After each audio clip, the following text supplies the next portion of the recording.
So this is I almost forgot. I almost got on here and forgot to put up an old picture because this is kind of becoming a thing now. And I was like, shit, I got to put something up. This is video evidence of the hot tub party from the day I was wearing the hot shorts a few episodes ago when I was in when I was in the Shinedown hot shorts and I said we had a hot tub party, just a dude hot tub party.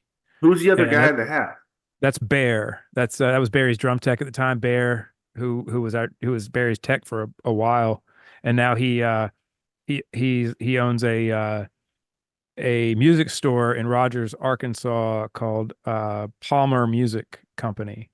And so he decided he got married, wanted to settle down and stop touring, and opened a music store. He's one of the best human beings on the face of the planet. That guy. Now, did he Uh, make that career decision after this hot tub party?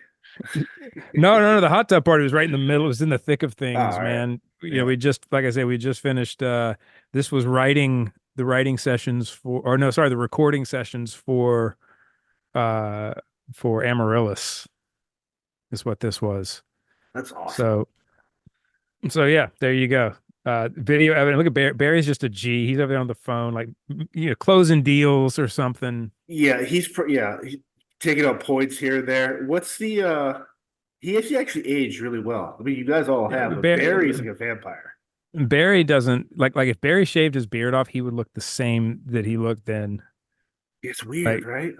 yeah, I you know, yeah, I'm beginning to make that turn away from away from looking eh, away from looking young to looking like an old dude. It's starting to happen. I can see it.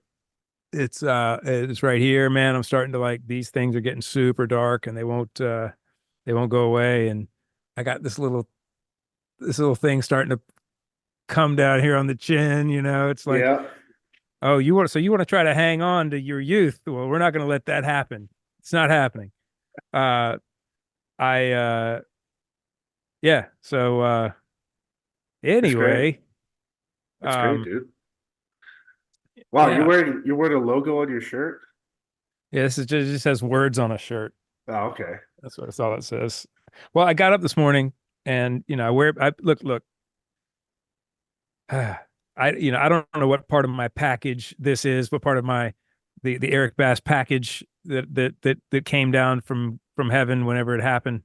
But I'd been wearing the same pants for a month and I hadn't washed them just every day, same pants. Didn't matter. I worked out in them a couple, not sweated, but did like workouts in them. Like if I went, if I wasn't doing a run or something, and I always wear black pants, so they just never get dirty. I can't see the dirt; they're not dirty. And I'll do the same thing with a shirt, man. I'll wear a shirt until it's a white t-shirt until it's just like, okay, you can't. Because the more you wear them, the more days you spend them, the softer they get and the better they feel. That's just me. Uh, so You've worn a white t-shirt where it's the point where like on bus rides where you spill coffee. Like after like oh a couple of days, it looks like it's like Picasso designed this shirt. Like, this is a weird tie dye. yeah. So but anyway, I got up this morning and I changed my pants. And so in doing so, I was like, oh, there's a white shirt. I'll put that on. And it happened to be this shirt that I had loaned to my buddy Tommy Pecker. Tommy Pecker had been wearing it for a few days, and then he washed it and was very nice, brought it back to me, and so it was just sitting in the closet. I also, man, to the ADD thing, I've got a pile of clothes on the floor of my closet. They're they're not clean, they're not dirty. It's just sort of they're clean and dirty, and just so whatever's in that pile is like okay, I think to wear. And it was just in the pile, and I didn't see the logo, and it just yeah, it is what it is. So yeah, I got It's a awesome. logo on my shirt today. I'm wearing an old school Rick Smits uh basketball t-shirt. Look at that. Who drew that? Zach and I went to a game 2 years ago, and they're doing like their anniversary of like I think the 2000 team, Reggie Miller and that Uh-huh. era, Yes. Chris Mullins, and I've always loved him, but I was like, I thought the art was like super like It looks funky and like yeah, it looks like a cave painting. it does like with chalk or like Yeah, crayons. like a chalk painting. So that's why Yeah. I got it because what interesting there, we were looking for the Reggie Miller stuff there. He's the only player of that team that didn't sell his likeness to be used by the team. He controls all likeness of him, which I thought That's was pretty super interesting. That's pretty smart. Yeah, I mean, it's smart if you're going to use it. correct. But I don't think he doesn't sell merch or have his own website. So like we're just kind of like, oh, maybe he's just protecting it, I guess. Maybe. Uh, maybe so. But Uh, do you remember watching all those that era, like early 2000s, late 90s basketball? How much fun it was? well, so I was obsessed with basketball when I was in middle school through early high school. So 86 through 91 or 2, Yeah, 91, so like 92, Larry 93. Bird, to Penny Hardaway, like Alonzo Mourning, all that. Well, Penny Hardaway was like a newcomer when I sort of like was opting out of it.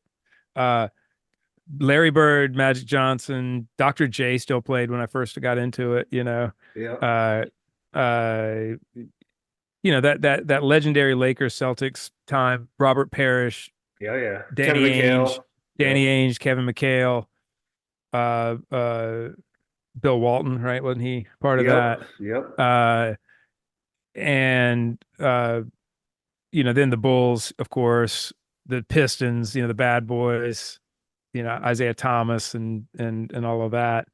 Um, Charles Barkley, Oh yeah, and the Sixers. Um, so that was my era of basketball, and I was obsessed. And the reason why I became obsessed is because and I think again, I don't remember what I've told on this thing or not, but stop me if you've heard this one. Uh, but I went from I did not do well in school. I mean, I just had a horrific school experience as a yep. child and as a young adult.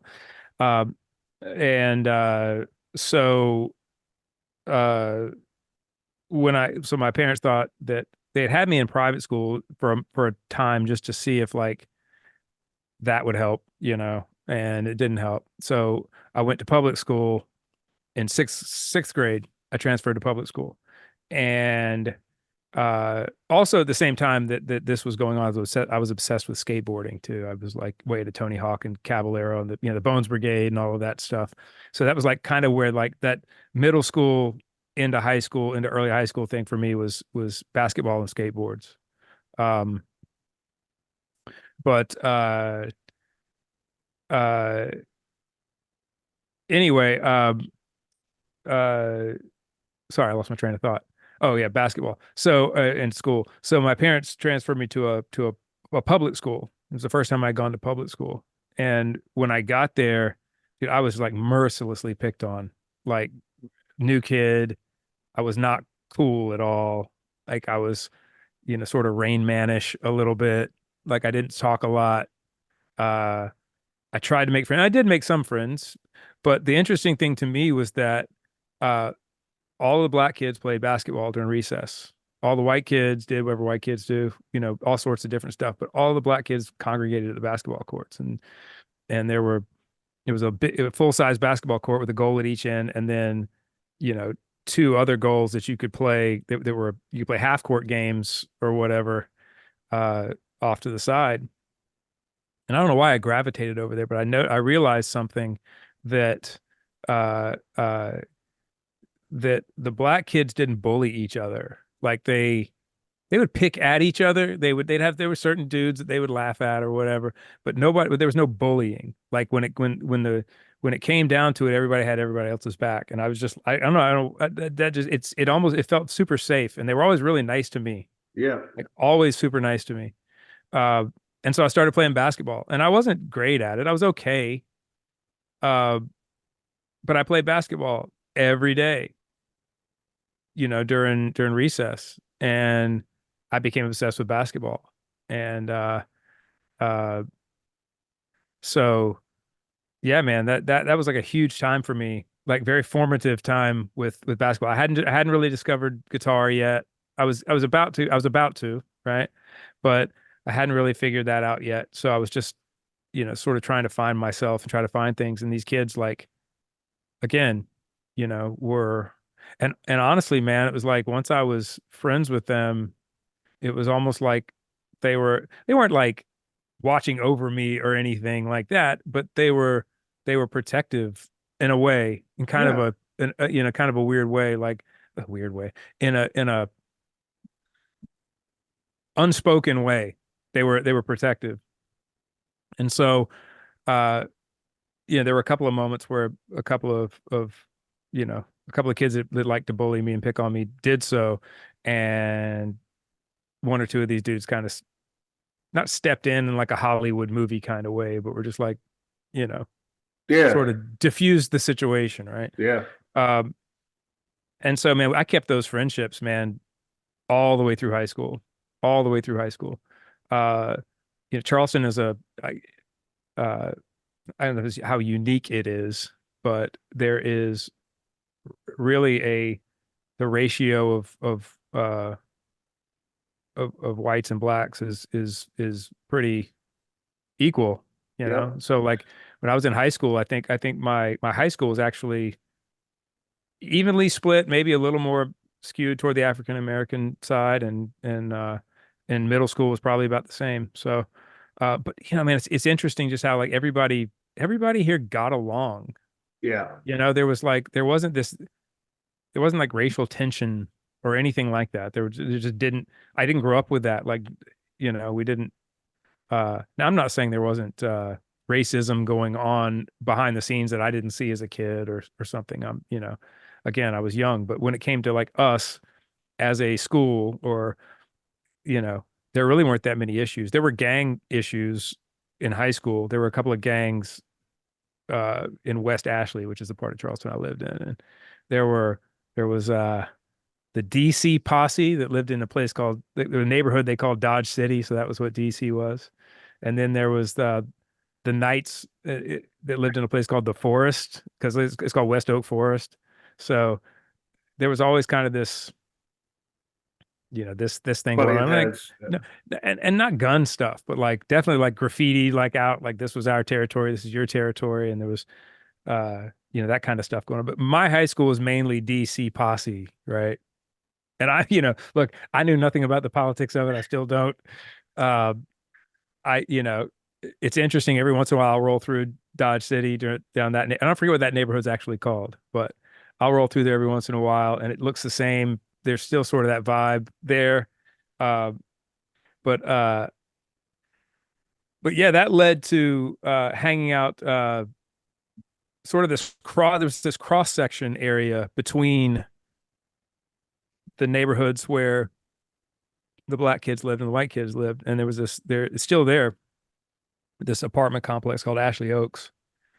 And Ashley Oaks was also a cross section of skateboarding and basketball. So Ashley Oaks, after school, like the Ashley Oaks apartment park area was kind of where everyone I went to high school with that I hung out around uh in that time. Like I say, like late middle school, early high school.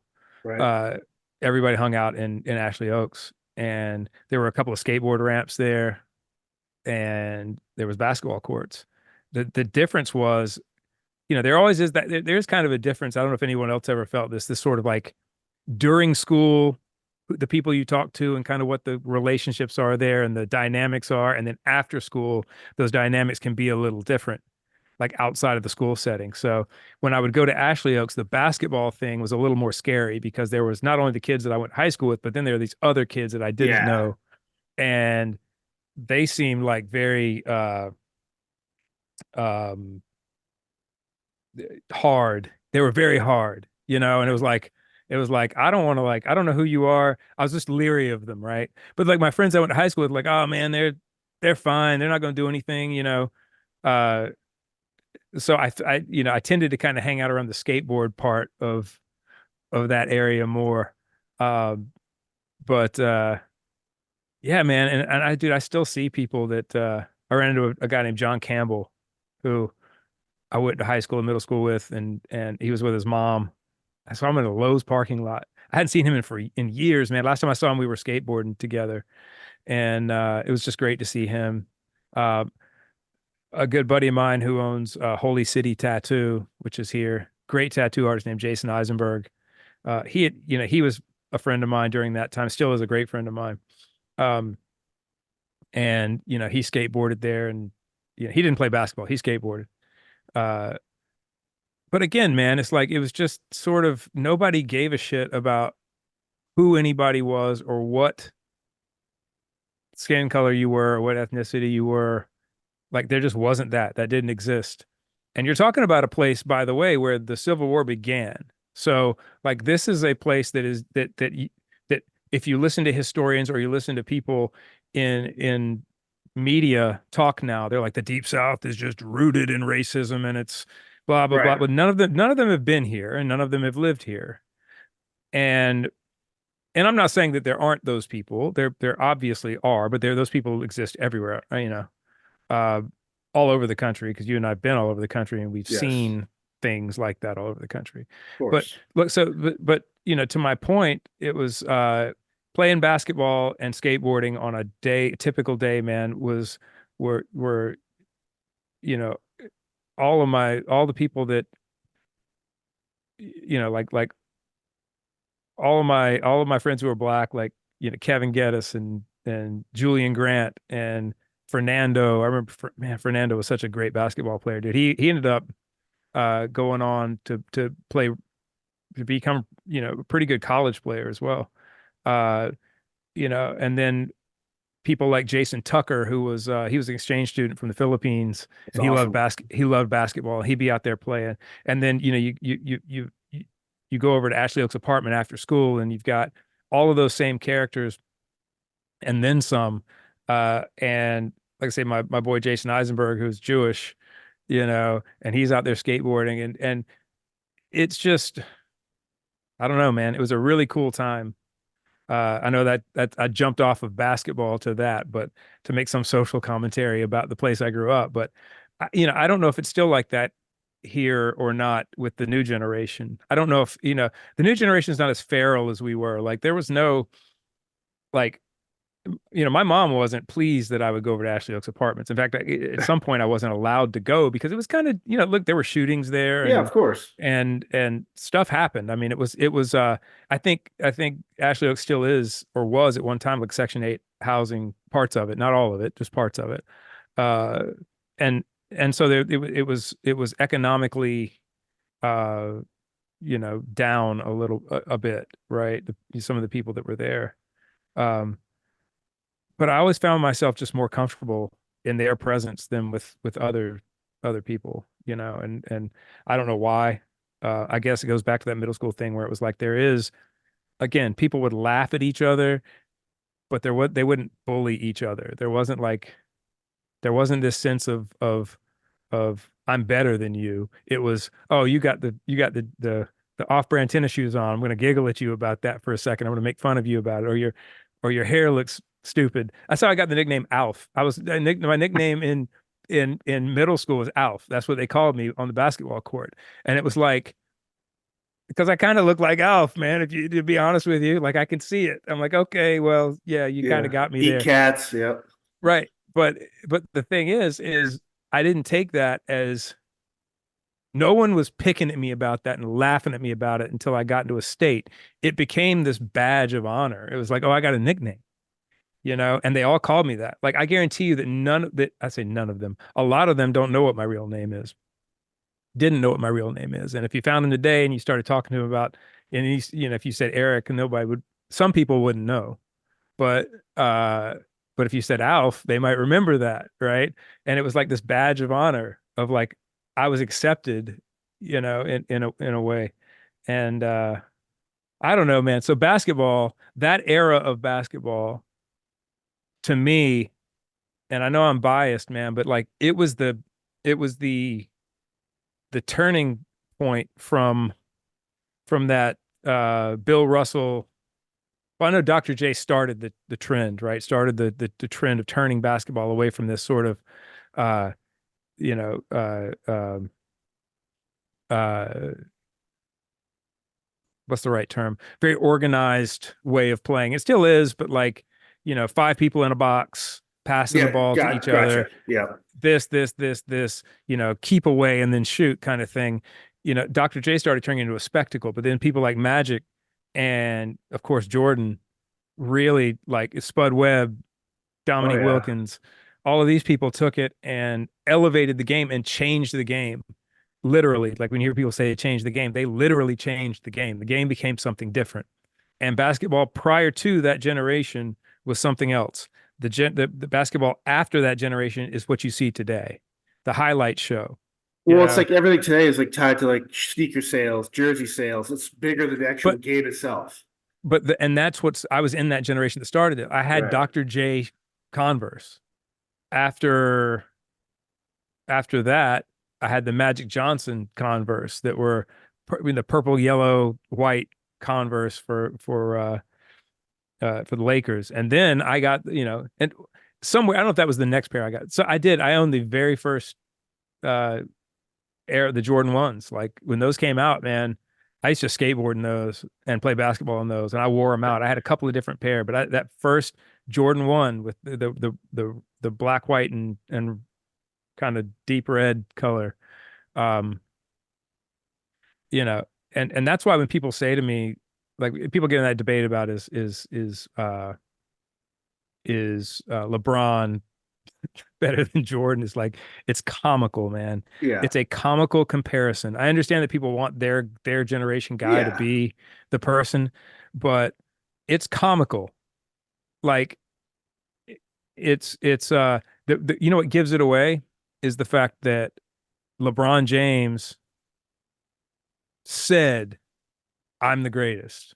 He had to tell people, like in an interview. Remember when he said, like, I'm better than Jordan. I'm the guy that's better. I forget what the interview was, but it was a few years ago. And it's like I have that saying, man, that I like. Is if you have to tell someone you're the emperor, you're not the emperor. Well, along your point, You it know? seems like along with your change, like Jordan was never political. Where No. LeBron, whether right or wrong, Yeah. got interjected or did it himself about politics, Well, whether it's but that's everyone now. Like right, everyone gets interjected into politics. He can't avoid that. right. Like being who he is. Jordan was lucky just in the era he was in that uh that politics wasn't the most important thing to people, and you didn't have to have an opinion And I about think he something. he also said that Democrats would buy his shoes and so will Republicans. He goes, that's why he goes, my shoes are for everyone that Yeah, wants to play basketball or wear right. good sneakers. Yeah, man. It's yeah, someone asked him, I think the question is why aren't you more political? He says Yeah, because Republicans buy shoes too. Noting that he was probably a Democrat, right? right. Uh, and but that I'm not here to alienate anybody. And I know that it's a very capitalist way of saying it, because Republicans buy shoes too. But he's smart, to stay out of it. And but man, I just remember Jordan putting entire games on his back, teams Oh, on his back, championships on. Now, not that he didn't look, man. the I'm the team biggest sport for Scotty. sure. Right. I was the biggest Scottie Pippen fan in the world. I don't know why I gravitated towards Scottie Pippen, but I love Scottie Pippen. I loved him because he was there to support Jordan, and maybe I knew that uh, that I didn't have what it took to be a Michael Jordan, and I still don't. Like in my current position, right? I'm not a front man or anything like that. I don't have the chops for that, but I definitely have the Scottie Pippen chops, right? And it felt like that when I would play basketball. It was like I was really good at passing the ball. I was really good at because I was short and quick, and uh I my when I play basketball, my dominant side and dominant hand is my left hand, but I throw with my right arm. So I throw right-handed, I shoot basketball left-handed. So I had this sort of ambidextrous thing that I could do. So I gravitated towards Scottie Pippen.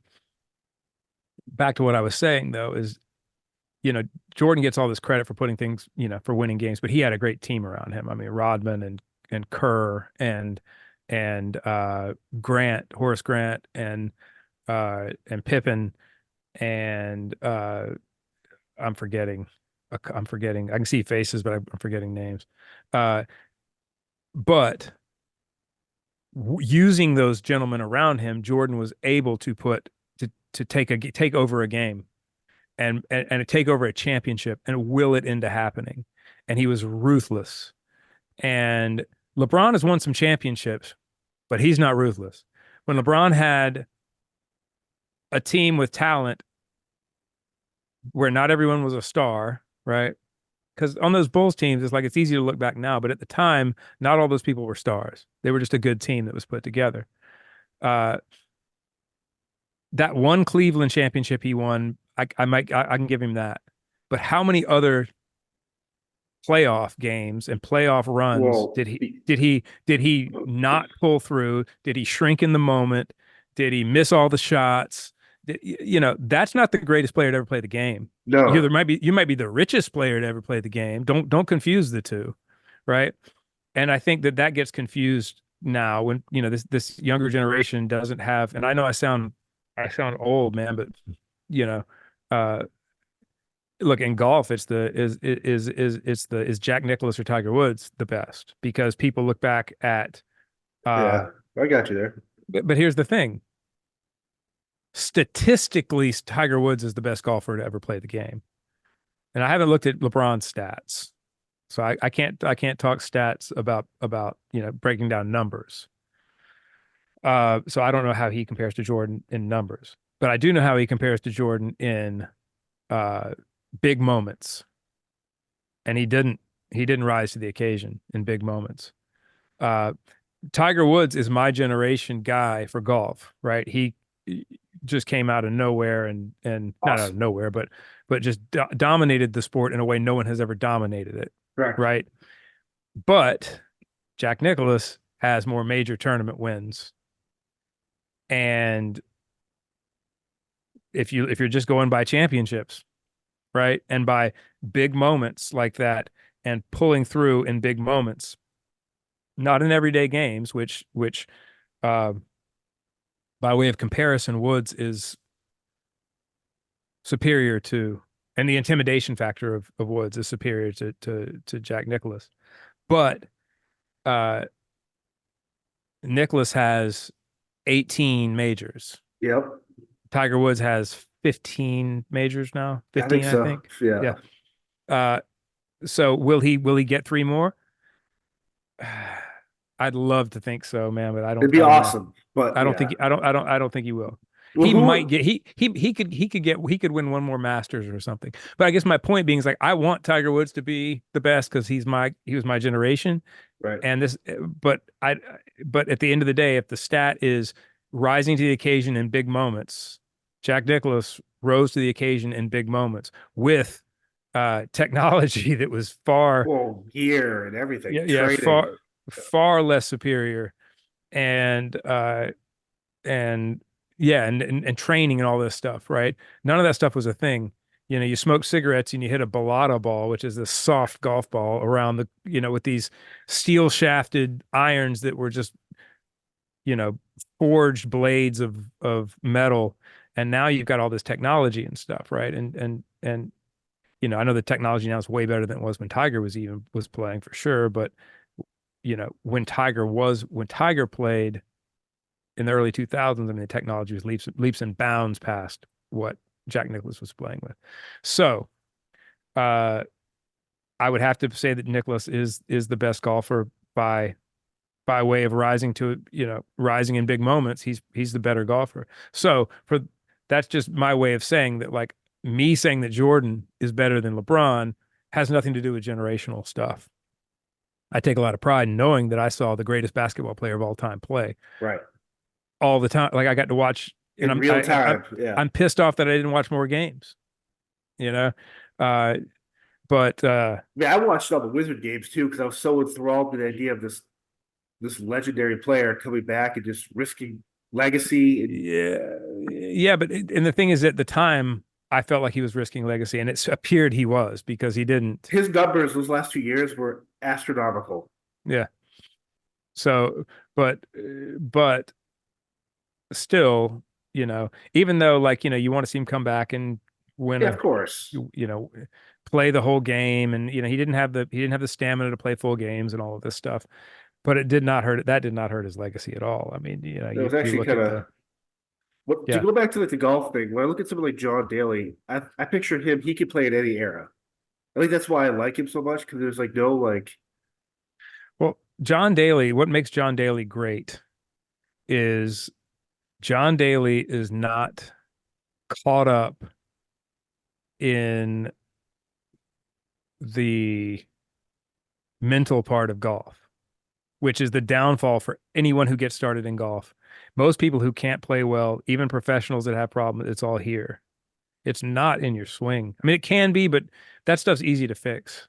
Like swings are easy to fix. Adjustments, you might have to work at them, but they're doable, right? They're physical motion that it's physical motion that you have to readapt your body to. But um, you know, they I think Ben Hogan said golf is a game of inches and it's the 6 inches between your ears, Yep. you know. And the mental side of golf is so difficult. It gets you, man. It's look, it's why when Tiger Woods' wife when the veil was lifted back and everything Tiger Woods was doing with his personal life behind the scenes was aired out in public, he was never the same golfer ever again. Right? Mentally, he broke down. That whatever that trap was, that steel trap that he had built up here to be able to be the most intimidating player to ever play the game and to have the other players, and they admit this, have the other players admit that before they started the tournament, they knew they were playing for second place. So again, the mental side for the other players, right? Their minds, they're already like, I can't win. I can't win this. Uh, but that mental trap of his broke down. Uh, and so for John Daly, his thing is, I'm just going to drink whiskey. Smoke I'm cigarettes. just going to drink bourbon, Diet Coke, smoke cigarettes, and just swing at the golf ball. Now, does he play lights out all the time? No, man. He's had moments of not playing lights out. But the thing is when he doesn't play lights out, he's not worried about The next swing, next day. he's just going to show up at the next tournament and try again. That's why someone like uh uh Jimenez, right? Like we're talking about. By the way, you guys should look up these golfers. They, Miguel Angel Jimenez he plays on the senior tour now. But the thing is he just has this swagger. He's like, well, if I don't get it this week, I'll get it next week, and I'm going to drink wine and smoke cigars. And golf is a vehicle that got me here, right? And Yeah. that's the same thing with Daly. Uh, that's why Daly was able to. I don't know if you know the drama about, not the drama, but the situation around him even showing up at that 91 PGA championship that he won. I think it was Yeah. 91. 1991, I Uh, think. yeah. Was that so when you have big major tournaments like that, um, there are a certain number of positions available. And if someone drops out, you have to be in the top so many of players, and those are the positions that get into the tournament. But if someone has to drop out, then they're alternates, alternate players that can come up and fill those spots. John Daly was like the second alternate for that tournament, so no one knew who he was. He was just a club pro, right? From my Yeah. understanding, I could be wrong about that, but I believe he was a club pro. He was not like on any tour or anything, and uh he knew he was second alternate, but he's sitting in Arkansas where he lives, just drinking, smoking cigarettes, drinking beer or whatever, just hanging out, not thinking he's going to get into this tournament. And two people had to drop out for him to be able to come. And so he got the call like 24 hours before tee time. So he just rolls in and at Firestick, I think is where they were playing. Uh, I think so. Anyway, I could be wrong. I don't remember where it was. But anyway, I don't remember the name of the golf course. But he rolls in and kind of off the plane out onto the golf course. And this guy, at the time, no one had seen somebody hit a golf ball this far. Like he was just this freak of nature anomaly. He had a mullet, he had gold chains hanging around his neck. He had a mullet. Country is the day is long, man. And the other thing too is he had this backswing. Now, anybody that knows anything about the golf swing knows that like you want to kind of get in your backswing, you want to get parallel at the top is optimum, it's the optimum position. It doesn't have to be that way, but if you're trying to sculpt a swing, having the club parallel at the top before you start your downswing is a good position to be in. Well, Daly came way over here like this, where the club was pointed down at the ground back here in his backswing. So he was getting this huge backswing and then just, just whipping his wrist through the ball and he's one of the first. He was consistently driving the ball over 300 yards, which you just didn't do. I mean, at the time on the tour. And so, it was just like this highlight reel showed up on the golf course. And then he wins the tournament out of nowhere. And I think the fact that he had the mind to do that just came from the fact that it was like, I'm just playing golf. I'm just doing what I do. I'm just doing it the way I do it. If it doesn't work this week, it might work. It'll work next week. Now I'm not saying he wasn't nervous in that tournament. And by the way, he won a British Open as well. So the Yep. guy has two major tournaments under his belt. Uh, He doesn't look like your atypical golfer though, too, which I think, right? Like, no. And he didn't so he conduct him. looks like an And everyday man. Like, I drink my yeah, beer. well, I'm a blue collar golfer. yeah, he was a blue collar guy, blue collar golfer, right? And that's a great way of putting it.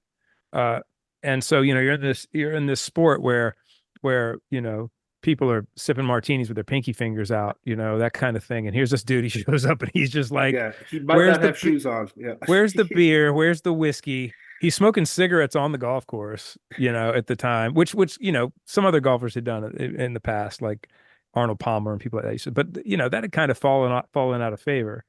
And I mean, he's not just winning, he's winning his way. He's playing a brand of golf that no one's really seen, which is just what they call grip it and rip it, like just, you know, I'm just going to swing as hard as I can, and where the ball goes is where it goes. Now, what gets lost in that is what a great touch feel player John Daly still is. I mean, it's phenomenal at how good he is with that. And so his touch around the greens and his putting and everything is just second to none, man. And another thing people don't know is, so you have Tiger Woods, who is this almost like it's like Tiger Woods was engineered for the game of golf. It's almost like he's a plant, like he was made in a lab somewhere and just showed up and won a couple of U.S. amateur tournaments, a couple of amateur U.S. Opens, and then popped onto the professional tour and dominated everything. So you got this guy, and then you got Daly, who, Arkansas Club Pro 10 Cup. I'm referencing a movie called 10 Yeah, Cup yeah. for people who don't know. Great movie. Uh, kind of character who just shows up and wins. He and Tiger Woods were great friends and still are. Like they're really, really close friends. Um, Their sons play together, right? yeah. And Yeah. they kind of have that like right. It's the same thing though, because here's uh, uh, Little John Daly and what's Tiger's son's name? I'm drawing a blank on it right now. Uh, anyway, but they're playing. I can't believe I can't remember his name, 'cause I've been paying attention to it. But they've been playing against each other. And the thing Charlie. is, Charlie Woods, yeah, Yep. and their styles are like Charlie Woods' swing looks exactly like Tiger Woods' swing. I mean, I don't think there is any appreciable difference between the two. Like they are the same swing. And uh Little John Daly, his swing's different than his dad's. But man, that swagger and that attitude are the same. Like like John Daly's sponsored by Hooters. And so now, which is like the most perfect thing ever. And now Little John Daly is also sponsored by Hooters. And there are all these pictures of Little John Daly, these Hooters girls, and he's just like this, like what's up? Just hanging out with my girls. It's like that is the most perfect thing ever. While Charlie Woods is being cultivated and tweaked in a laboratory type of environment, you know? Uh, and so it's stuff we love to watch, man. And I'm hoping that those two kids uh don't that they learn to become their own players and their own Yeah. people, and that we can really enjoy watching them play in the future, that they don't get swallowed up by their father's personas. Legacies and everything. Yeah. Yeah, because that's what happened to Jack Nicklaus's sons. Like he had two sons that played on the tour. Uh, both of which were great golfers, but never thrived and never got past their dad's legacy. So but I played with John Daly once. Uh here in Charleston at a club called Bulls Bay, which is just a phenomenal golf course. It's a private course. Uh, but Mark Bryan from Hootie and the Blowfish invited me out to play with he and John. And Mark's a great golfer, man. Mark Bryan is a great golfer. Uh, and and a really nice guy too, by the way. I haven't seen him in a minute, man. I need to reconnect with him. Uh, but he and I used to play a good bit. We play once a month or something with each other. And he was like, "Hey man, John's in town if you want to come play." And I'm like, "Hell yeah, I want to go play." We were leaving for Europe the next day for tour, but I was like, "Man, I'll be there, you know." And dude, this is the most perfect thing ever. This was during a time when John Daly had quit drinking. Uh, but I pulled up there at Bulls Bay, and like I say, it's a private course, so there aren't many cars in the parking lot. But there's this RV parked in the parking lot, like not like a Prevo, like an RV, Yeah. you know, just like exactly what you'd want it to be, and nice, but what you'd want it to be, and and I pulled up next to the RV, and Mark got out, and Mark knocks on the door. It's John Daly just kind of like comes kind of walking off of the RV, you know, tennis shoes, no socks, uh, uh, you know, just and like the nicest dude, man. And so we started the round, and you know, I'm kind of nervous. I think I bogeyed the first hole or something, double bogeyed it maybe. Then the second hole at Bulls Bay is this super long, super weird par five where you you have to drive the ball out, but then the hole takes a sharp dog leg to the left, and then there's a lake that runs all the way down the fairway on the left hand side, and the fairway's super narrow all the way down to hit your next couple of shots to get on the green. And dude, I watched John Daly take a 3-wood, hit his drive out with a 3-wood, take another 3-wood, hit another like 320-yard 3-wood off the ground 15 feet from the hole, and eagle that second hole. And I was like, man, this guy, that's when you understand that like someone like that just doesn't play the same golf that the rest of the world plays.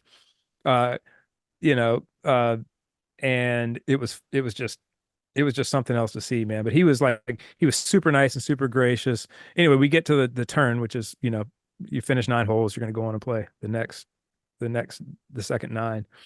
And I just ordered this big tall, I drank Crown and Ginger at the time. So I got this like big Crown and Ginger at the turn. And I'm sipping on, 'cause I needed to calm down because I wasn't playing very well because I'm playing with John Daly, you know.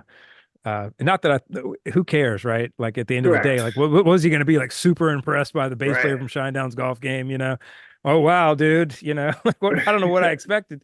But again, this is the mental game, right? Like, back to that. Like I was playing badly because it was in my head that I was playing with John Daly. John Daly doesn't give a shit. That's why John Daly can hit a Correct. three wood, you know, on a 600-yard par five or something. But anyway, just about then I get a text from Geither at Indigoot from our management company. And he goes, "Hey man, just wanted to touch base with you real quick. I know you're probably on your way to the airport right now, but blah, blah, blah." And I was like, "What do you mean on the way to the airport?" He goes, "Oh, you guys are leaving for Europe today." I said, "No, that's tomorrow." He goes, "No, that's today." So like, I'm like, "Oh shit." So I'm like, dude, I'm on the golf course right now. I totally thought we were leaving tomorrow. And by the way, we didn't have like we were landing Into a show. into a show. So like there is no like missing the flight. Uh and I was like, shit, I'll call you back. I was like, have, you know, like look for another flight for me or something, but I'll call you back, you know. And I called Kelly and I'm like, "Hey, uh, I'm leaving for Europe now, and my flight leaves in like 2 hours, you know, like maybe not even 2 hours, maybe an hour and a half." I was like, "Can you meet me at the airport with my bags?" So like I'm half drunk now This is from this so large, you. Yeah. yeah, and I'm not drunk. I wasn't driving drunk, but I was like, okay. Uh and uh I had to look at John Daly and be like, "Hey, been fun, man." But I'm supposed to be on a plane. So so I was actually having probably the most John Daly moment ever, right? Where Right. like They were like, oh yeah, I forgot. You know, maybe that's why music and playing on stage is so like easy for me because maybe I view it like the on stage stuff is really Yeah. very rudimentary for me, right? Like very muscle memory. Because I don't think I get caught up in that side of the technical side of playing well. I don't get caught up in. I get caught up in the stuff we talked about a couple weeks ago about the anxieties about Yeah. the way I look and stuff. That's different. But anyway, uh I made it, man. I made it to the airport, made it to Europe, but I only played 9 holes with John Daly. And then a couple months later, Hootie and the Blowfish does this, used to do this thing called Monday After the Masters. I think they do in Myrtle Beach, where they have it's like a Charity tournament, right? celebrity golf tournament type thing. And I went up to the House of Blues in Myrtle Beach, and I wasn't playing in the tournament, but I went up and played music, and we played some songs with John Daly, and uh, he remembered that. He was like, "Did you make it?" I was like, "Yeah, I made it, man." Uh, but and I think Zach seen him at a couple of basketball games. Uh, they sent me a picture from a basketball game or something. But uh, dude, what a great dude, man. But Yeah. again, I think the original point of that is that John Daly is so great at golf. Still, I know he's not winning every week and stuff, man. But like, He has if you fun with it. if you go on the internet and just like watch, go on TikTok or Reels or something, just watch people that are playing and like just playing rounds of golf with him, like friends and buddies, or like stuff like where it's where like a member guest thing or something, and he's like not member guest, but some sort of celebrity event Yeah. that he's playing in. He'll be out there in no shoes, man, and he'll be 50 yards from the hole and just like take a pitch and wedge and put the ball in the hole like it's nothing, just like it's nothing. The guy is like, because he doesn't get too caught up here. It's like if it's not happening, it's not happening, and he just has fun. If it's not happening, he just drinks more. When you talked You about know? the Tiger Woods, like the intimidation factor, like the red shirt on Sundays, and like the Yep. stuff you do and psych people out, is there anything comparable for you when it comes to like performing, like a festival or something like that? What do you mean, like other people, like No, other for you, or like, is there a way that you kind of hope people look at you guys and be like, "Oh fuck, Shinedown's playing today. We gotta have our A game." I always say music's not a contact sport, right? Right. I mean, but I will say this: if you're at a festival, and like the thing I love about festivals is there are very, very, I can count them on 2 fingers, people that I don't like from bands who are our contemporaries, right? And they're like 2 individuals I really don't like and I don't care for.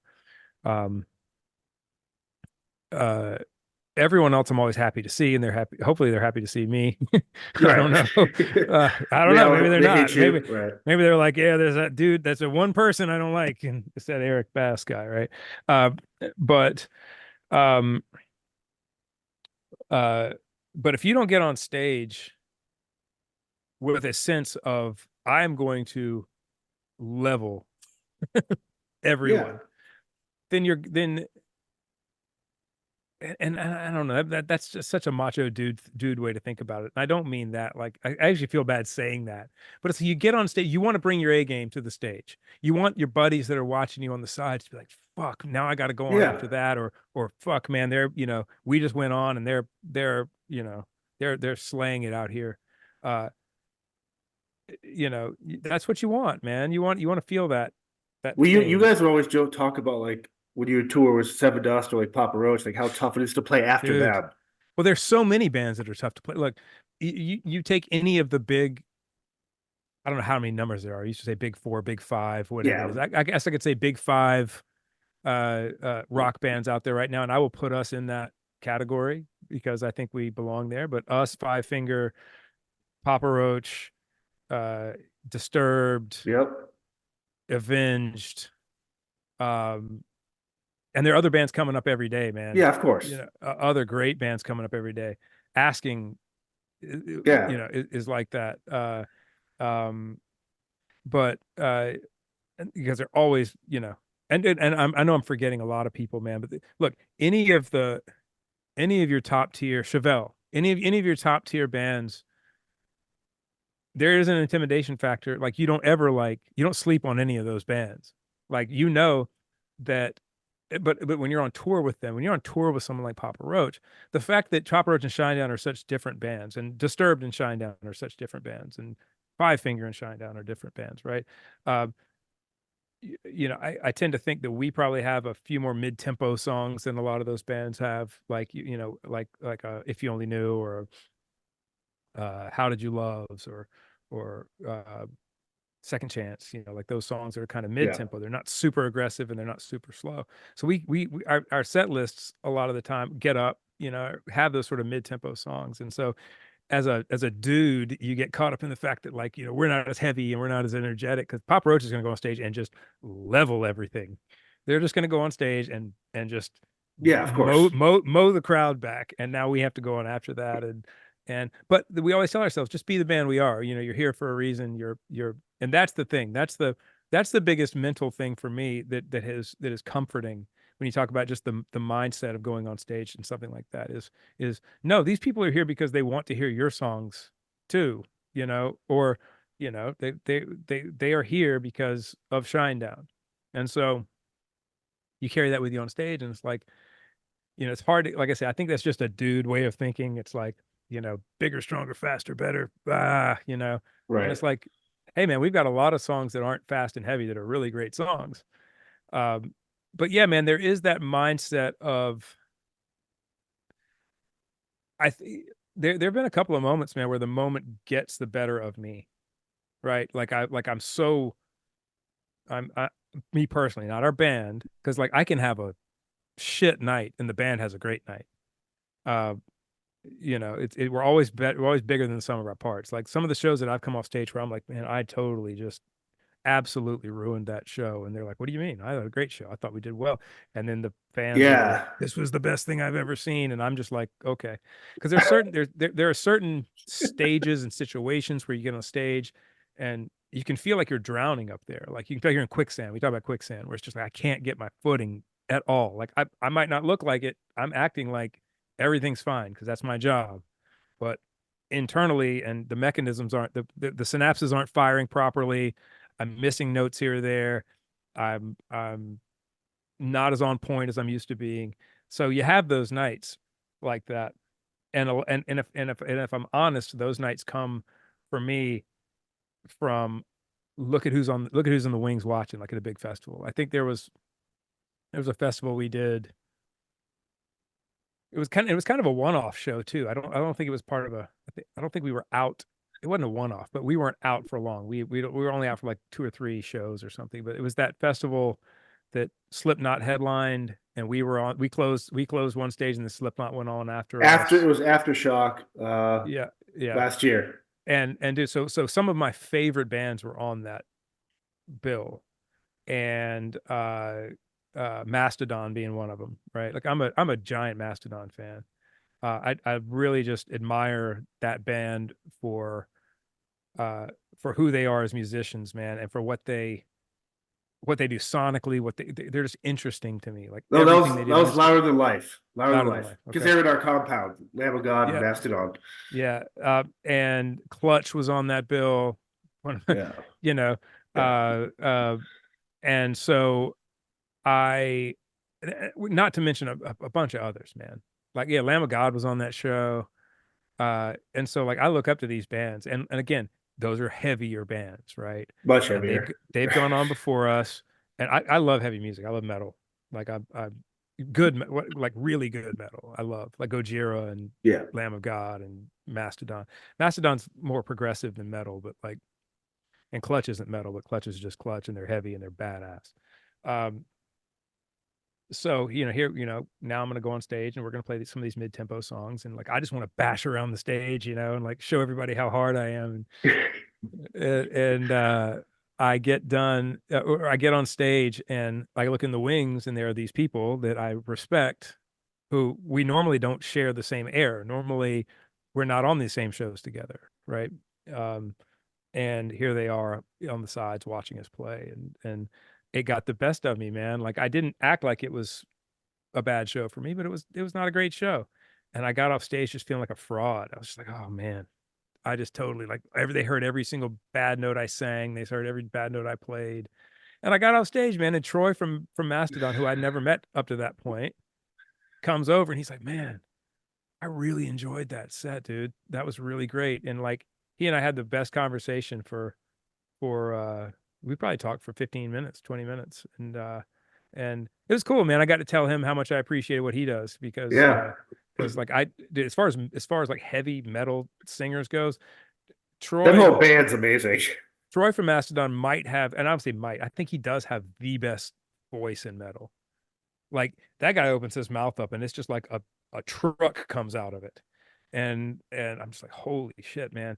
And he's also in a band called Killer Be Killed. Yeah. It's like a super group with he and Max Cavalera from uh who Former Sepultura and yeah, Sepultura and what was the other band? Calvarera Conspiracy. Yeah. Yeah. And some of the guys from Dillinger Escape Plan uh but dude and the interesting thing about that band is they have three singers and they all kind of switch around, which is sort of the same thing as Mastodon. So Troy really does well in those sorts of situations. But man, like when Troy opens his mouth, dude, it's just like good God, man. And the thing is the guy talks to you and he's just so soft spoken and like he doesn't sound, it's like when Brent talks, you can hear his singing voice, right? Right. When Troy talks, you don't hear whatever that is, that beast that lives in here. You don't hear it. Well, I think that whole So band's crazy like that because you look at Brett Hines, it's like you see him backstage, and now that he's sober, I believe, but a couple more years so, ago, more sober. correct, a couple years ago, when you see him backstage, you're like, this guy looks like he belongs in a yard sale. And like he gets on stage, he's such a great guitar player, and again, a Dude. great singer too. And a sweet person, man. Yes. Like Brent Hines, and again, I don't know him. He and I aren't like besties or anything, but when we see each other, we talk and conversate and talk about guitars and stuff. And uh dude, just like the sweetest dude, man. Um, so That one I, festival where he's like, "Hey, where's Brett at? I got to talk to him." And Brett's like, "I can't talk to him because we're going to talk for 2 hours. I got to get ready for the I, show." and what's interesting, like, yeah, I won't go into the details of this, but the first time I met Brent Hines was when we were on the Sound of Madness tour, and we were playing somewhere in Germany, and he knew Teresa from Teresa used to work for Mastodon. Used to do Yeah, merch. That's what it merch was. stuff, And right? so Yeah. yeah, and so she had said, "Hey, Brent from they're in town. Brent from Mastodon wants to come to the show." And Brent Smith was not healthy at the time, and Brent Hines was not healthy at the time. And so I won't go into any details about what happened, but it was funny because when the two of them would drink, they both would get dark and like Sith Lord, like dark and evil, and so then you had these two Brents that were like at each other, and nothing happened, but it was just like it was one of those times when it was just like, so Brent Hines when he drinks is completely different than Brent Hines sober, and so uh I'm sure I'm never around him, but I'm sure he has that switch that Yeah, of happens, course. and so being around him, he's actually super enjoyable to be around. He reminds me of Siggy a little bit. Like Yes. he reminds me of actually, if you can be a more wild Siggy, uh, Siggy is our friend Sigurdur Burkus, who was he was Will Hoag's drummer when we did the acoustic tour and Will Hoag opened, and we've stayed great friends with Siggy, man. Yeah. Siggy's a great producer. Yeah. Uh, Outcast, Big Boy, yeah, he played White played Keys. played on all that stuff, man. Yeah. Great drummer. Uh, but Siggy's like intense, like Brent's intense, but Brent Hines, but just nice people, man. Uh, so yeah, you do. I think every band goes on stage and does that. And man, like a band like Seven Dust, always, man, you always know it's like, fuck, we got to go on after Seven Dust. I don't care if you're two bands after them. It's like everybody saw that, everybody heard that, Yeah, felt you it. know. Yeah. I mean, and Seven Dust is one of those bands that the first time you heard them, they made a noise that only they can make. Only they can make that sound. Only they can make that noise. And it's this beautiful uh, uh, stew of of different styles that happen. And if you break down each player to their component parts, for a band that sounds as technical as they do, it's interesting to kind of know their personalities and know like how soulful Clint is, how technical uh uh uh Morgan is, uh how technical John Connolly is, but then how not technical Vinny is. And if you listen to the component parts individually, it you kind of wonder like how does all this work together? Uh, and then you put this brutally soulful voice that Right. Lejean has over the top. I mean, because he. I mean, I don't. Do you know anybody else that goes from guttural to soul It's weird. like that? Yeah. And so there's this beautiful stew of things that are in this pot that if you took them each individually and listened to them, you're like, oh, this is not going to be great. And then I don't mean that in a bad way. I'm saying you wouldn't think they would work together, and then you hear it all together, and it's just this crushing cacophony of this wall of sound, this noise that only they can make. And uh, fuck, man, it is like it's one of the most intimidating things in music, in rock music, is that.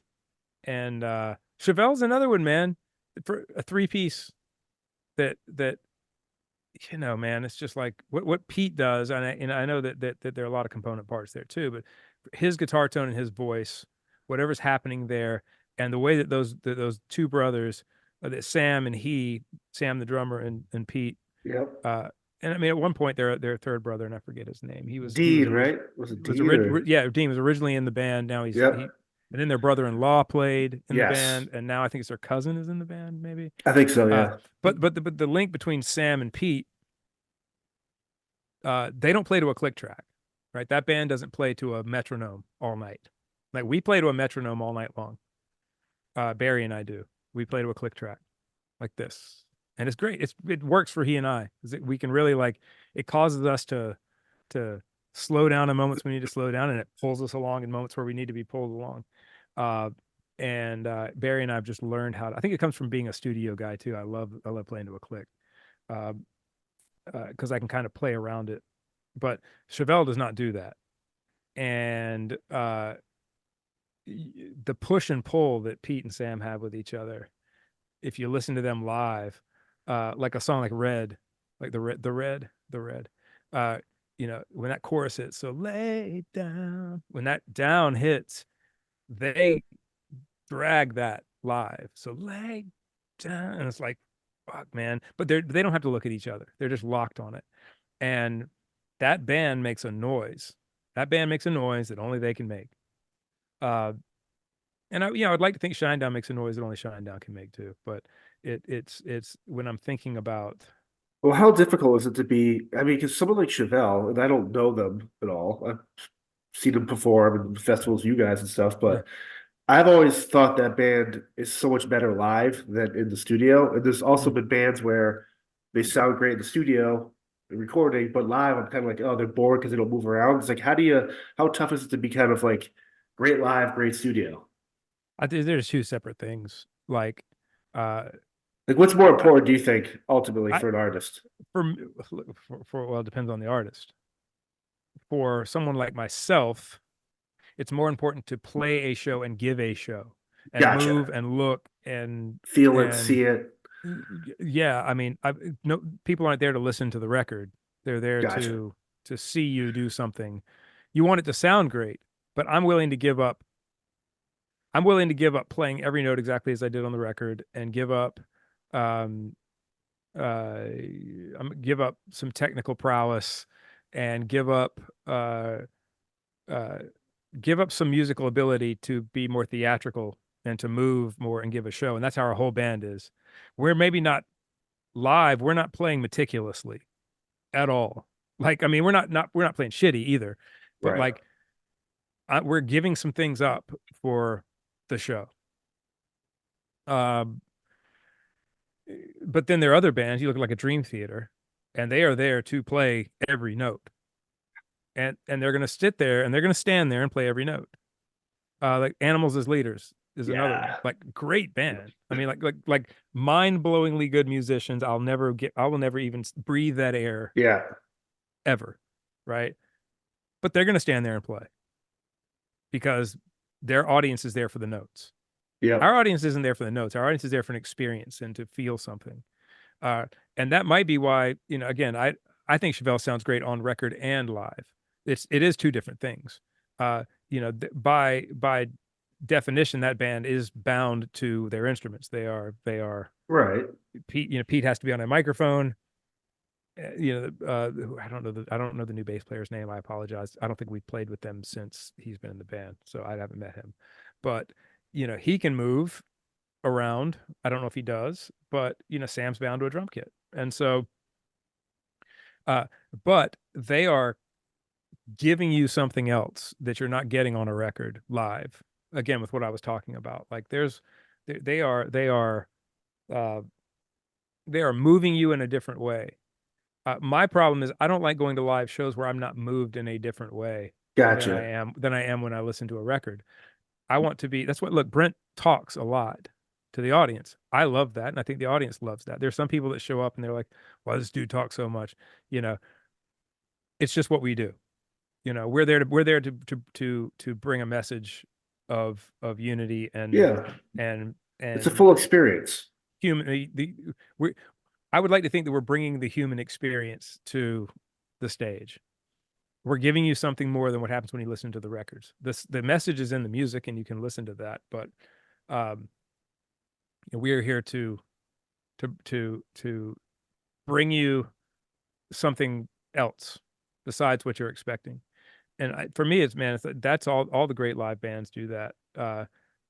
You know, there, and I guess I kind of put them into two categories. It's like, there is a band like us where we have a click track, we have a very choreographed show because little technical stuff is why we are bound to a click track is because we run everything on time code. So all the lights, all the motors that are moving up and down, some of the pyrotechnics and all of the video that you're seeing move around is on a time code. So when Barry and I start the song, we hear a click in our ear. It'll say the name of the song. It'll say enemies. 1, 2, 3, 4, 5, 6, 7, 8. Boom. We start. And we have to stay right on that click the whole thing because all the lights and all the video and Yeah, all the pyro, everything. Yeah. everything other than the flames, right? The flames are run by a human being just in case there's an emergency. But and they have a kill switch if we're in the wrong spot. We have a spotter, Matt Healy, who walks around and makes sure that we're Tried to away kill from you guys. Yeah. we're away from the pyro when it's about to go off. And he'll look at me and be like, Yeah. move back, move over here. Oh yeah, sorry, I forgot. Um, but so there's that kind of thing. And and look, we do the interlude stuff. Like when Brent's talking, we're just jamming. Like this is why that's why those moments are so much fun for us because sometimes we're just making that stuff up. We've never done one of those jams the same way twice. Like it's always like, I don't know, I'm gonna go here, and maybe Barry will feel me going here. And sometimes it works, and we like look at each other and we smile, like, yeah. And me and Zach are like, dude, that worked perfectly tonight. Then the next night, nothing works. Yeah. Uh, but so those are the moments where we don't have and anything acoustic we're doing, like Simple Man, when we did the Jimmy Eat World thing on this last record cycle, last tour. None of that stuff's on click, uh, but so we try to what we bring to the table with a setup like that, a very choreographed show, are these moments where Brent's not going to say the same thing every night. Some nights he does, but other nights he gets off on other things, and it's whatever the vibe is in those moments. And we're trying to bring you something extra. A band like Chevelle or Rage Against the Machine or something like that, who are not bound to a click track, they can explore the space with the music more live, and uh, they're bringing you something else, something different, different feel. Uh, so yeah, man. And also there's something else too, man. There's a difference in bands. You can watch bands that are up there that are they are up there to be seen by the audience. Like you all down there are here for me. You showed Right. up because I'm here. And there's this sort of air of I'm the most important thing in the room. Me, the artist, I am the most important thing here. And then there are other bands which are the opposite, which I put ourselves in. I would put Seven Dust in. I would put Chevelle in. I would put uh, uh, Papa Roach in. Whereas we are here for you tonight. Like we are here because you are here. The only reason why we are here is because you in Yeah. the audience are here to see us do this thing. And therefore, I am here to give you everything I have. And in turn, you are going to give me life. You are going to breathe life into me. That's what I'm getting from you. You are providing me with the energy I need to give it back to you. And that's why people will ask, like, what's your favorite show or where do you like to play? And it's like, there is no place that I go, oh, I love playing this place like that, or I love playing this city. And sometimes that's what they're looking for. And I can think of shows, but I've played shows in certain cities where I'd be like, that's my favorite city. And then the next time I go back, it's like, why was this my favorite city? Um, because it's so dependent on the night and the energy the crowd is giving Yeah. us, and we're look, man, even if there's nothing going on in the room, we are still going to try. But man, those nights where we're getting the life from the audience and we can give it back to them. Those It's are the like when you best guys just shows. did that Rock AM ring was pouring out, piss pouring out, and you're like, no, who would want to watch? Who do you, the little play in the rain? Who wants to watch Yeah. this shit? And that Oh man, crowd was so loud. rain shows are the best shows. Outdoor festival shows where it rains and it's You not guys were thunderstorms, so sliding you can. around. You guys were Oh, flipping. dude, It was you awesome. got to be careful. And I just had my hair dyed, and it was just like red, just all down. Like I looked like I was I'd been bludgeoned to death. You were. I actually have that video. It's funny enough, on my computer, on my laptop.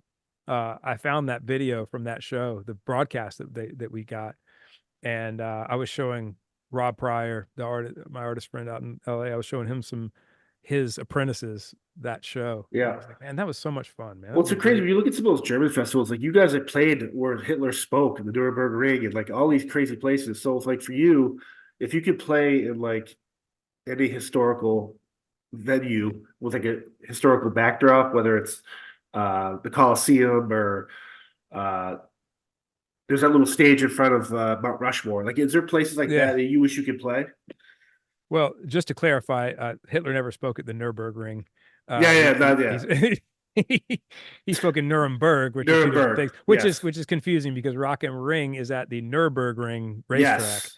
and Rock and Park is at Nuremberg, right? So Not we Nuremberg. park. Yeah, yeah. Yeah, yeah, at Where the buses Nuremberg. Yeah, park is yeah, that huge area where he actually stood at. yeah. It was this parade ground, which I think Yeah. is beautiful. I think it's beautiful that because it's amazing. Look, man, I'm so blessed to be able to see and experience certain things. One of the most I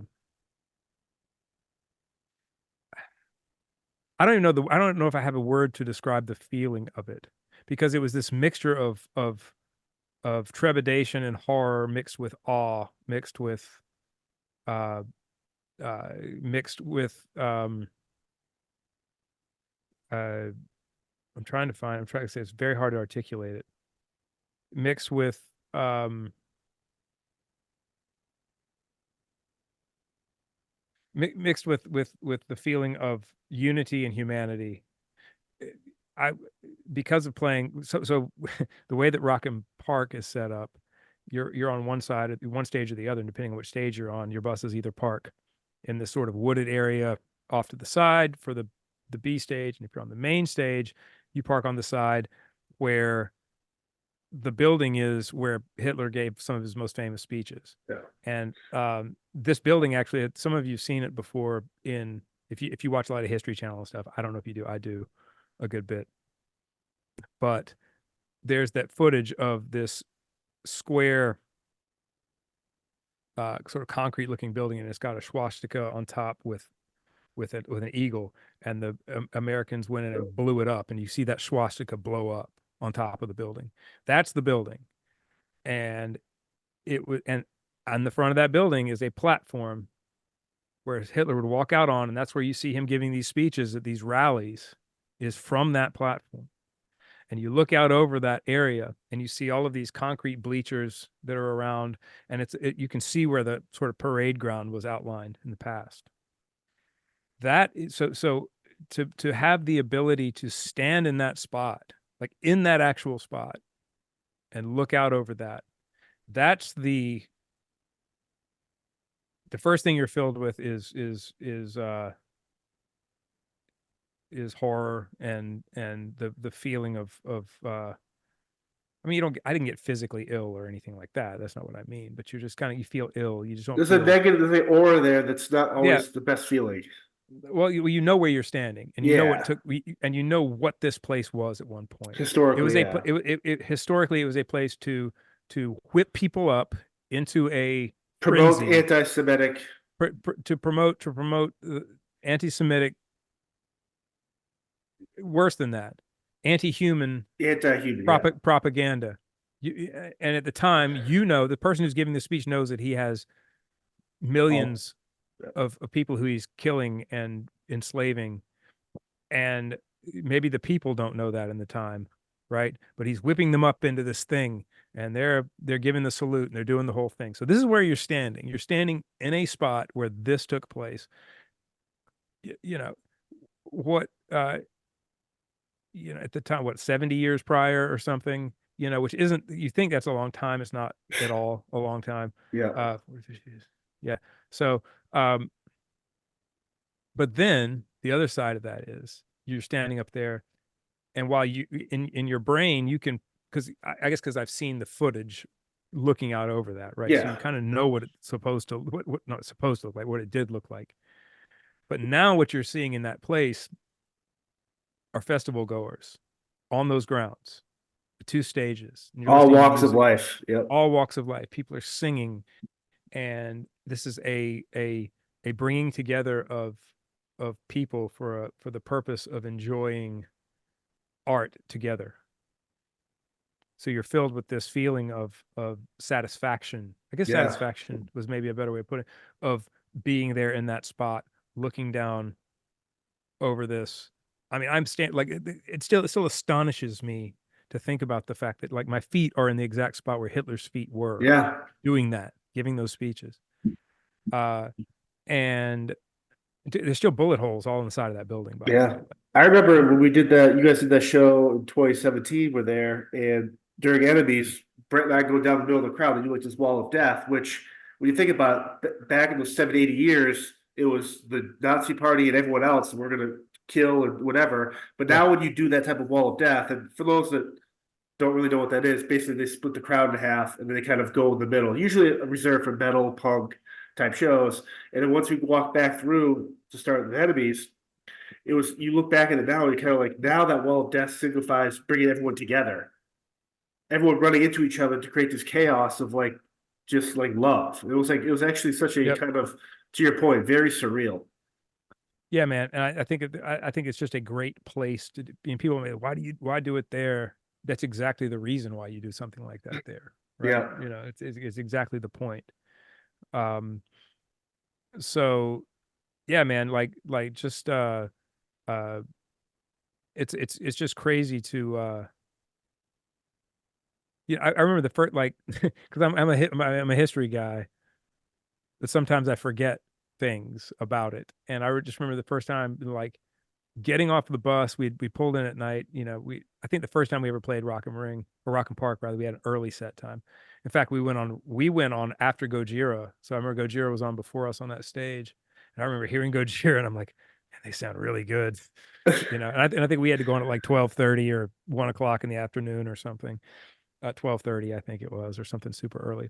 But I remember kind of stumbling. This was early Amarillis. This was maybe the first tour on the Amarillis record, first European run. And I kind of stepped off the bus, half asleep, you know, and I looked up and I was like, I know that building, you know, and I was like, holy shit, this is where we are. Holy crap, man. And that's the Yeah. first time and there've been a couple more times that I've been able to walk up there, but that day was the first day that I'm talking about, where you like, holy crap, man, what am I doing here?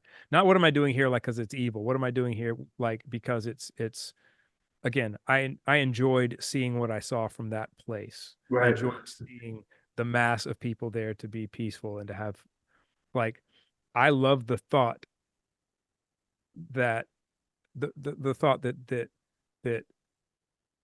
I hope that Adolf Hitler is rolling over in his grave. Oh, You know, I hope that son of a bitch is will never rest ever because of stuff like this, you know? And like I said, I had that initial feeling of weirdness, and then it was replaced by this feeling of goodness and love. But it's very, very humbling. Every time we've been back, man, it's like it never that unfortunately, because what happened there in that time and in that place was so dire, that feeling of odd uh uh there's this please don't misunderstand what the word I'm going to use, but there's this odd reverence to the place, but not reverence because of why it was built, the reverence because of what took place because of it, right? Because of the Yeah. death and the extermination of people like you and me, Yeah. families like our families, Yeah. and so there's this and by the way, that should never go away. That feeling of that every time that we play that place, it's almost like you have to. It's not even almost like it's exactly like I have to uh reconcile something before I can move on with the day. Yeah. Like I have to reconcile where I am and think about it. Makes you think, man. It's the reason why we don't tear down statues. I know it's because I hate to get off on this point, but people we're on this tearing down of statues, this Yeah. tearing down of History. tearing down of Confederate statues or tearing down of and I'm not saying we should honor certain things, but we should leave enough of it there. We should leave enough Yeah. that when you step into these places, you feel that thing like I feel every time I go to Rockham Park. Uh, it's the feel. Look, man, I live in Charleston, South Carolina. We've talked about this. Everyone knows where I am. Uh, there are still and for historical purposes, there are still some of the plantation houses are still there, and you can tour them. Uh, and rather than tear down the slave quarters that were there because we shouldn't remember those things, right? I mean, they're there and you can walk inside of them. And that same feeling that I have there when I'm in Nuremberg rather, uh, you get when you when you step onto those grounds and you walk into those shacks that are still there. Uh, because you have to remember you can't and so if we start tearing down everything that's emblematic of those times, it gives no one the opportunity to we should remember the good and the bad. We should memorialize the good and the bad for different reasons. You walk in, you go to the Pearl Harbor Memorial, you get the Oof. same sort of Yeah. visceral reaction, man. Yeah. But again, the reverence is no different from me being in those two places. Meaning, if I walk into a if I'm and I haven't done it in a long time, but if you're at a plantation and you walk into a slave quarter or you're at Pearl Harbor and you're there, it's like the same mechanism in my body and soul is at work in those moments. And it's Yeah. like I'm remembering one because of the heroism and heroism on the other side as well. I'm not saying there's not heroism there. Don't misunderstand. But um there's this solemn thing that's happening in both. And you know, we should have to remember those things. And so uh, you know, look, man, it's why, uh I don't think it would be a bad idea, and I don't know. This is just me personally talking. In a place like Baghdad in Iraq, you leave a couple of Saddam Hussein statues up. Yeah. In in in Palaces or something. Yeah. in Russia, you leave a Lenin statue up somewhere as a reminder, not to honor that person, but as a reminder of, Where we've hey, come. yeah, man.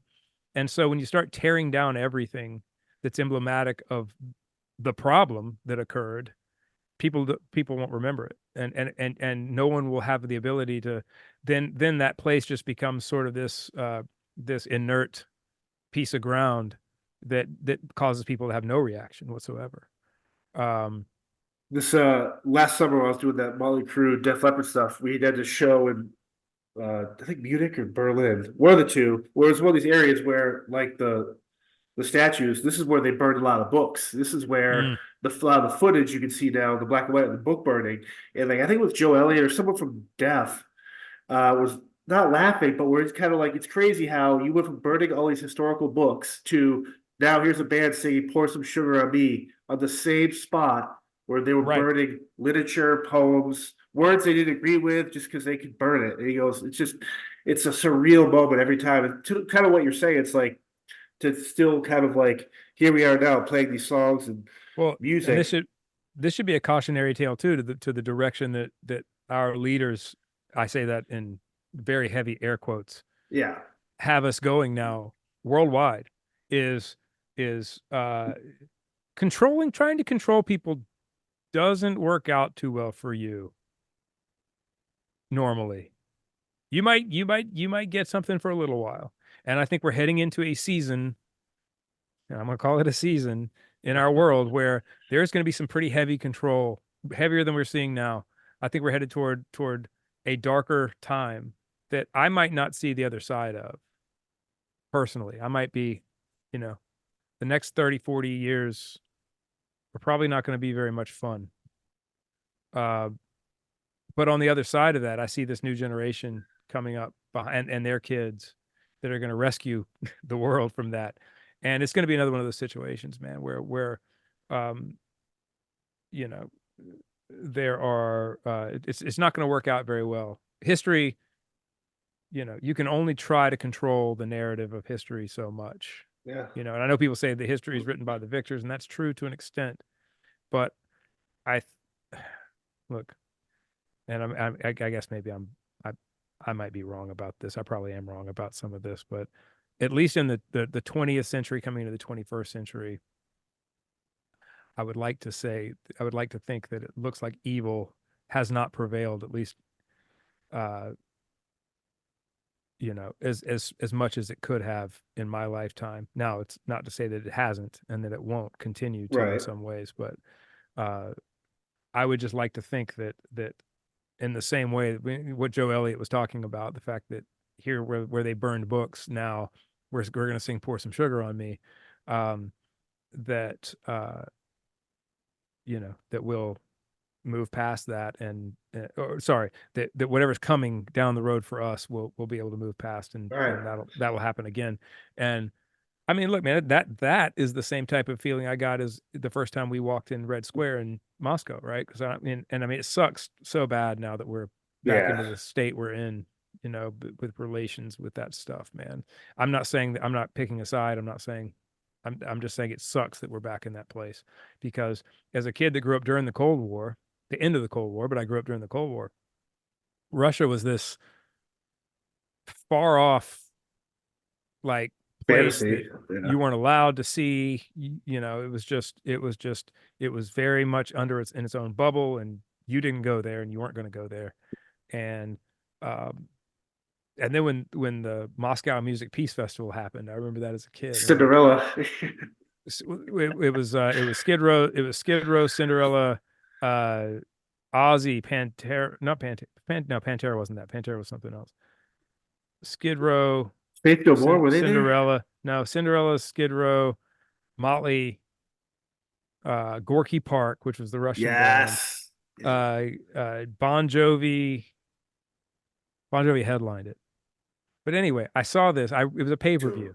And my friends and I rented it and we watched that happen. And it was like, holy shit, man, they're in Russia at Lenin Stadium, and like this was like a thing. Couldn't believe it. And but even after that, it was still this cloud of like, and then Yeltsin and all that stuff happened. It just never seemed like a place I would get to see. And then walking around Red Square, um, the two times I've been there, uh, and I don't know if I'll ever go back. I don't know. Right. For those to watch that Peace Festival, the Cinderella, when they sang "Nobody's Fool," yeah, "Nobody's Fool" And by Cinderella. Yeah, there Mrs. she Bass makes is an appearance. from the Peace Festival. Yeah, the Cinderella "Nobody's Fool" performance that day Yeah. on YouTube is so good. Yeah, dude. God, It's just but that feeling of like, okay, we've made some ground, and that's why it sucks so fucking bad that these I'm trying to find an intelligent word. These fucking asshats that are elected or not elected, whoever the fuck they are, that make these decisions about war. And oh, I need to it's not for the people, it's for me. I need to have this land right. that I think I should have again because it's my legacy. And then, oh, well, and then on the other side, you've got, well, I think that I'm going to carry my people into war because it's good for our economy. And it's like, what the fuck are you doing? Because the thing is, the rest of us are just left. We're left to try to parse together whatever we're allowed to parse together. We would all love to be a global people, most of us. Most of us would love to all. I think borders are important. I think nations are important. I think it's important to have culture. I'm not saying I want a one world government. That's not quite the opposite. But as a people, I think that everyone just if you travel to these places, man, like everyone the people just want to be people. They just want to love everyone and get along. I'm Yeah, not saying there aren't assholes. I'm not saying there aren't racists. I'm not saying there aren't warmongers in the people mixed in, but it's very, very few and far between. I mean, I would say that if you take the entire world population, under 5% of the people have any sort of ill of the world population has any sort of ill intent or ill, a a a desire for war or a desire to overtake other people. The problem is we put a lot of that 5% into places of power because they're all sociopaths and they're all psychopaths. And you have to be somewhat sociopathic and psychopathic to want to be the leader of a country or to become a leader of a country. right. And therefore, they're playing like how I used to play with GI Joes and Transformers. They're doing that shit with real With real people, people. Yeah. real people's lives, right? Um, so that's why it just sucks, man. It sucks that to have that experience of being there and now. And I would have loved to have seen Ukraine. I would have loved to have played shows in Ukraine. You know, uh, uh, man, it's just I don't know why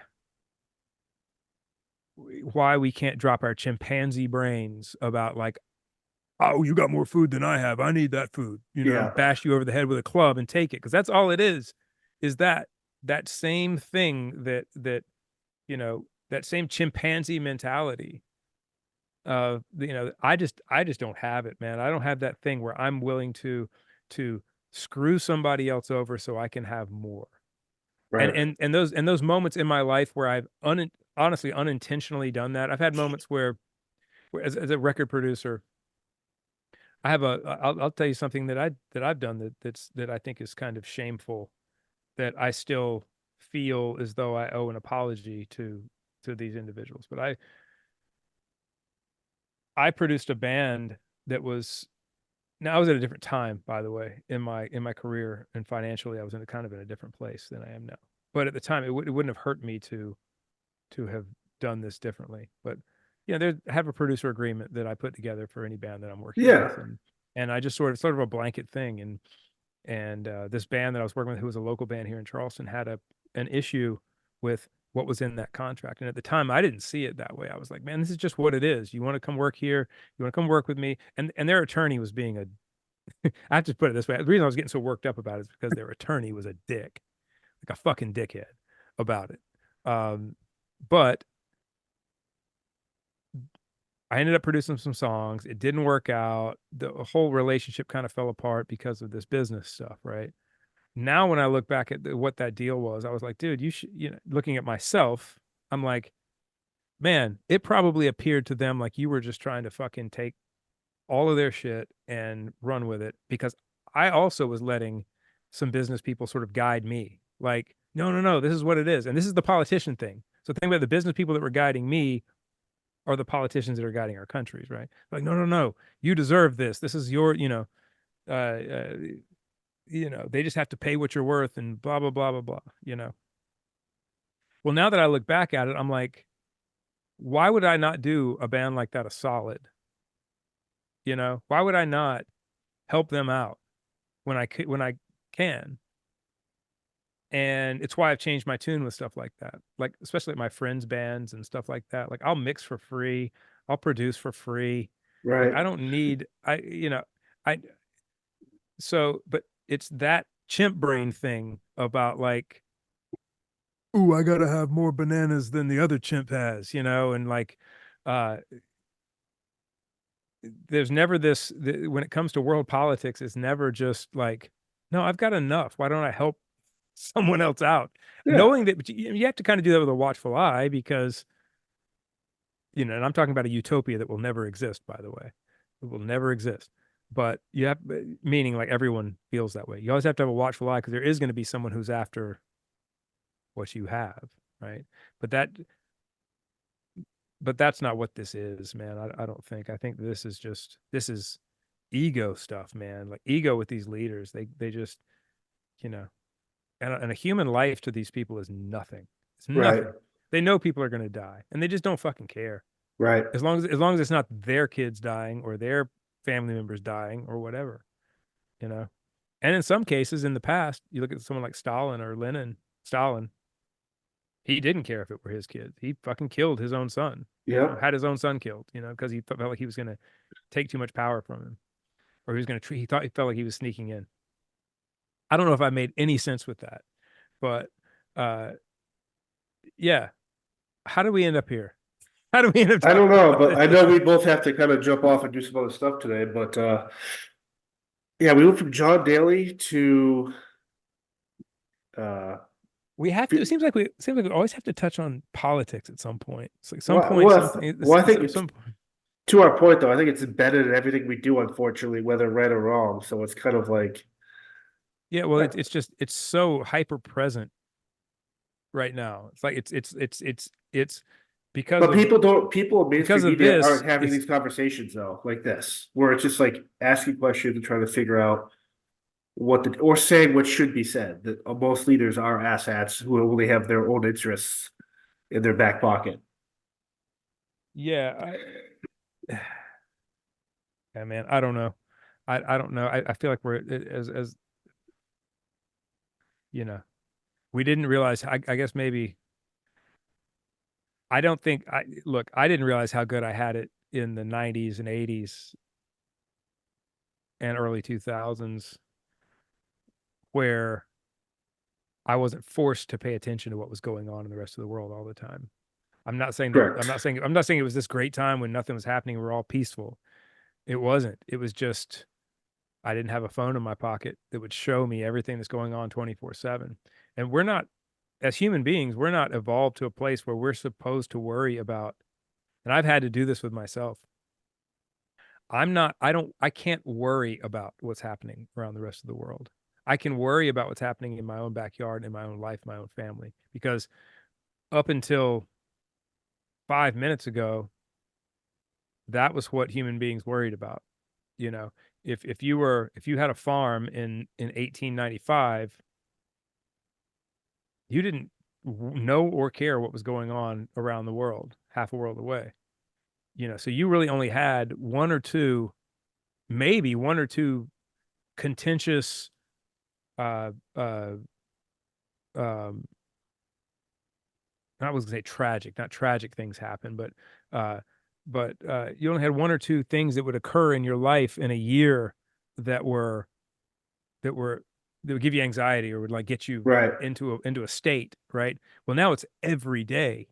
You're required to worry about Israel. You're required to worry about the Ukraine. You're required to worry about the state of the economy. You're required to worry about what the WHO is doing. You're required to worry about what, and that Right. gets us into this state. I think that's honestly, man, that's a lot of my depression sometimes. That's a lot of, I mean, why when I'm trending on a good path and I kind of veer back off into Like that probably has a lot to do with it. And Of so course. I have purposely stopped worrying about it. It's not that I don't know that it's there. It's not that I don't pray for the people who are going through those things. I pray for Israel every day. I pray for I pray for the people of Israel, the people of Palestine. I pray for the the the people of Ukraine, and I pray for the Russian people, you know, in my prayers right now every day. And there are probably a million other people I should be praying for that I'm not told Yeah. about, because it's not important to the people who, you know, the Who are powers that be. right. Uh, but so it's not that I don't care. It's that I can't worry about it anymore. I'm just at a place where I can't worry about it. And I don't think anyone else should either. Uh, you know, Look, when it comes to your front door, when it shows up at your front door or it's heading toward your front door, then you can worry about it, right? Um, and that's why, we talked about a few weeks ago about, who exactly is coming across the border. Right. It's not I'm not worried about the men and women and their families who are seeking a better life. Now, should they have to go through a system? Yes. Yeah, I want to know who these people are, but I'm not concerned about them. I'm not worried that they're here to murder me or anything. But what I am worried about are potential the potential invasion that is happening in that, because Oh, it is heading toward my front door, right? correct. So Literally. so so I have to kind of pay attention to that and gauge that, but I can't worry about everything else that's going on. And it's kind of it's been pretty liberating actually to just sort of um not allow myself to get whipped up into a frenzy, because Right. man, we talk about both sides here a lot. It comes from both sides, you know. And I follow left wing and right wing. I'm not talking Fox and CNN. I don't Yeah, they're this all is I'm talking like dedicated left wing stuff and dedicated right wing stuff that actually the actual journalism stuff, right? And both of those things, on a daily basis, I see clickbait headlines that pop up in my emails from these places that are trying to whip me up into some sort of worry about something that's taking place in Texas, or it took place in California mother shoots intruder 5 times, blah blah blah. And it's like, why am I worried about a California mother who shot an intruder 5 times? I live in South Carolina, man. Why do I have to be right. concerned about that? You know, it's like, okay, it's happening. It happened, but I just won't even read that stuff anymore. I was like, I don't Right. care. I don't care. I don't care. I don't care. You know, because the thing is in 1895, that kind of shit was happening wherever people were. There's always something bad that's going to happen on a daily basis in the world. Right. Tragic things are going to take place, but no one had to worry about it every day. So I Well, don't know. now they attach politics more so to tragedy now, where a homeless veteran's dying on the street every day, or Yeah, but they won't. Or if it does, they do talk about. They'll use it as a means. The right will be like, "Oh, they left doesn't care about veterans on the streets and all this free healthcare, the illegals," and the other side will be like this, where it's like there's still a tragedy here that you guys are picking at like ravens yeah, to tie it to your own political bullshit. When in fact, you should care about human life no matter what it is. correct. And the fact that one side only pays attention to the tragedies that help them, and the other side doesn't pay Correct. attention at all. And so it's Still a tragedy. and yeah, and cherry picking the tragedies, Yes. cherry picking which one fits their narrative, um, is it's perverse, man, and it's just so it creates an environment where I can't pay attention anymore, you know, Yeah. like, because I don't really know if what I'm reading is the truth or not. It's like everything's slanted in one way or the other, and that's why I try to pay attention to both things. It's becoming more and more difficult because everyone's so bitey about everything, you know. Uh, there is no discourse. There is no just reporting the news. Yep. It's because when someone does try to just report the news and just tell you about something that happened, then the dogs come after them for, you're not outraged about this. You don't sound outraged at all. And it's like, we can't live in a state of outrage. That's what we're being at. That is a perfect thing. We are being asked to live in a constant state of outrage all the time. Yeah. And I did. I bought into it for a minute, man. Like I bought into the outrage, especially during COVID, man. There was just like, and there were some things to be, definite things to be outraged about, and that had come to my front door. I mean, that was like, okay, so we're all having to deal with this thing, and when you see things taking place that don't make any sense, and it walks like a duck, quacks like a duck, but you're being told that it's a penguin, and not to pay it any attention. Right. You have to kind of, but people seized on that, and then it became everything you saw was everything that everyone did was underhanded or had some slant to it or was for some nefarious purpose when a lot of it wasn't. It was just circumstantial. And so I had to back away from all that outrage, man, and just again, you know uh I tout myself as someone who has faith, or I'm learning how to have faith, I guess, is a better way of putting it. I'm learning about faith. And if you have faith, you can, you know, you have to have Yeah. faith. You have to you know, worrying and being outraged about something. Worry is the antithesis of faith. So if I'm going to have faith, then I'm not allowed to worry. Uh so Yeah. there we go. Love it.